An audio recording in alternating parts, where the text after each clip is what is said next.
And now to Flashback, a recap of stories that made headlines during the week. We begin on Monday, with a reaction of the presidency to the letter written by former President Olusegun Obasanjo, which alleged that President Muhammadu Buhari's administration had dragged Nigeria below the status it was in 1999. Senior Special Assistant to the President on Media and Publicity, Garaba Shehu, said Chief Obasanjo's attacks on leaders was out of frustration, claiming that President Buhari's achievements surpassed what Chief Obasanjo did while in office. The presidency also criticized former President Obasanjo's style of leadership and described his tenure as president between 1999 and 2007 as the dark days of democracy in Nigeria. The presidency accused Chief Obasanjo of having a vengeful attitude towards President Buhari, said the former president's action was a little short of moral squalor, deserving of a leader. Also on Monday, former President Olusegun Obasanjo dominated Nigeria's media space following reactions that trailed his endorsement of Labour leader's party presidential candidate Peter Obi as the preferred candidate for the February presidential election. The PDP's Presidential Campaign Council, in its reaction to the development, said Chief Obasanjo's endorsement of Peter Obi was his personal opinion. The party, in a statement by the spokesperson of its campaign organization, Kola Ologbondiyan, said Chief Obasanjo's opinion didn't reflect the position of majority of Nigerians who view the PDP candidate Atiku Abubakar as the most acceptable among those gunning for the nation's top office. Also, the APC Presidential Campaign Council said it wasn't surprised by the former president's endorsement of Mr. Peter Obi and described the elder statesman's decisions as worthless. Director, Media and Publicity of the APC Presidential Campaign Council, Bayo Ononuga, who chided the former president's preference, said Chief Obasanjo couldn't even win a councillorship election for anyone, let alone a presidential election. Ononuga said the APC presidential candidate, Asiwaju Bola Tinubu, will not lose sleep over the endorsement, even as he boasted that the APC will defeat the Labour Party with a wide margin in the February election. Well, on Tuesday, President Muhammadu Buhari signed into law the 2023 appropriation of the 21.83 trillion naira and the 2022 supplementary appropriation bill. 1.8 trillion naira budget is the eighth and last to be signed by President Muhammadu Buhari. The National Assembly added 1.32 trillion naira over the initial executive proposal for a total expenditure of 20.51 trillion naira. It appears Mr. President isn't too comfortable with the adjustments made. Considering the imminent transition process to another democratically elected government, I decided to sign the 2023 appropriation bill into law as passed by the National Assembly to enable its implementation to commence without delay. President Buhari is concerned about the National Assembly's refusal to approve his plan to restructure the 22.7 trillion naira loans the Central Bank of Nigeria extended to the federal government under its Ways and Means provision.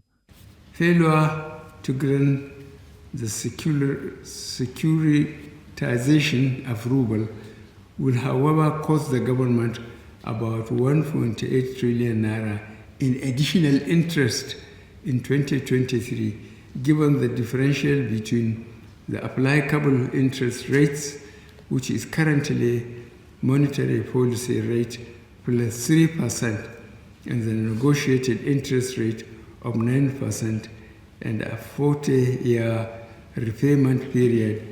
The president says the National Assembly and the executive need to capture some of the proposed additional revenue sources in the fiscal framework. There faces challenges of revenue, and this is going to be our focus. This is going to be what the National Assembly, both chambers, will ensure that we get revenues. It takes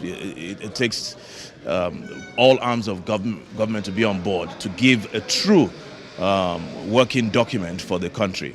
The 2023 budget already contains adequate provisions for the successful conduct of the general election and the transition program.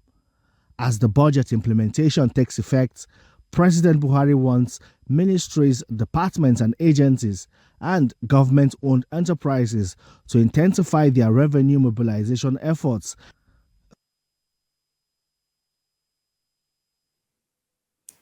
Well, still in the week under review, the Department of State Services on Wednesday announced the arrest of the suspected mastermind of the December 29th explosion near the palace of the traditional ruler of Ibira land in Okene, Kogi State.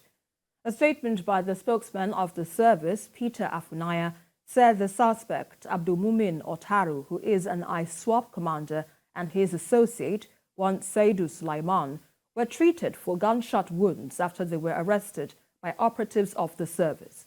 The service said the suspected ISWAP commander was also responsible for the attack on the police area command in Okehi local council area of the state in June last year, where a police inspector, Idris Musa, was killed and 2 AK-47 rifles carted away.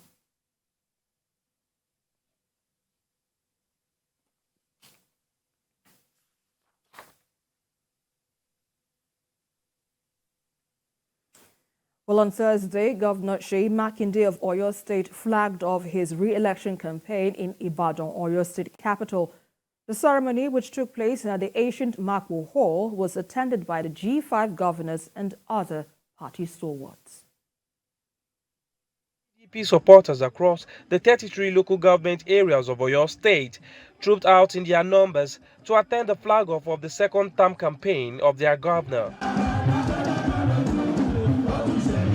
In their usual uniform outfit, the 5 integrity governors of the People's Democratic Party, also known as the G5, graced the occasion alongside major stakeholders in the party. While declaring their support for the governor, the G5 governors remained silent on their choice of presidential candidate to support ahead of next month's election, as against the expectations of the party's supporters.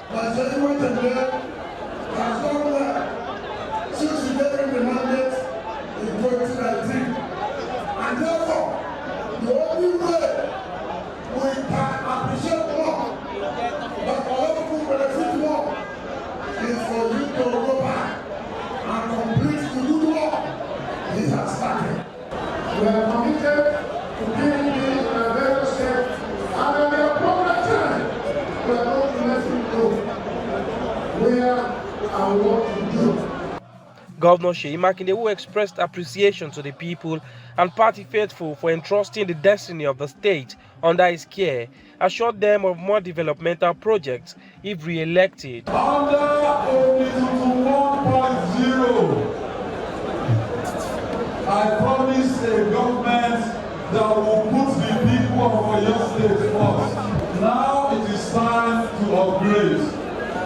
It is time for Olusegun 2.0. Top of the event was the presentation of flags to the candidates contesting under the party's platform in the state.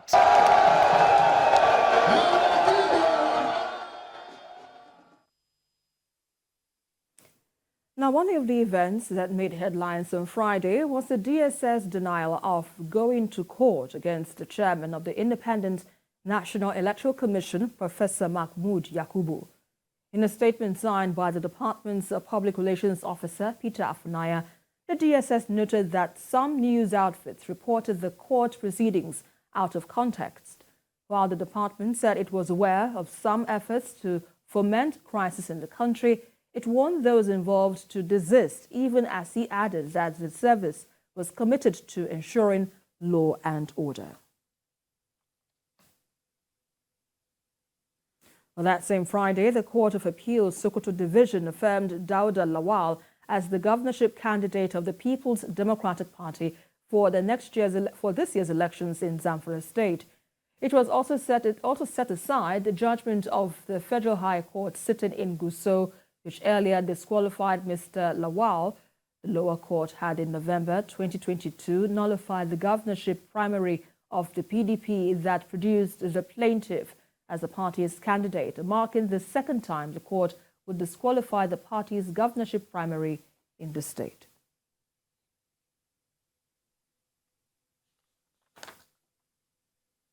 And it is a victory for every single individual in Zamfara State. So it wasn't Dauda that was on trial. It was the people of Zamfara State, and democracy has prevailed. Zamfara people have come out as winners in this appeal. It was a court-ordered election. You know, it was a rerun primaries, and the court did not stipulate a time frame within which the rerun primaries should hold. Also, it was in evidence that indeed PDP issued a notice to INEC in compliance with the order of the trial courts. And so there was really no basis for setting aside the primaries, the rerun primaries. So we are grateful that the Court of Appeal saw through our arguments and also considered the relevant principles.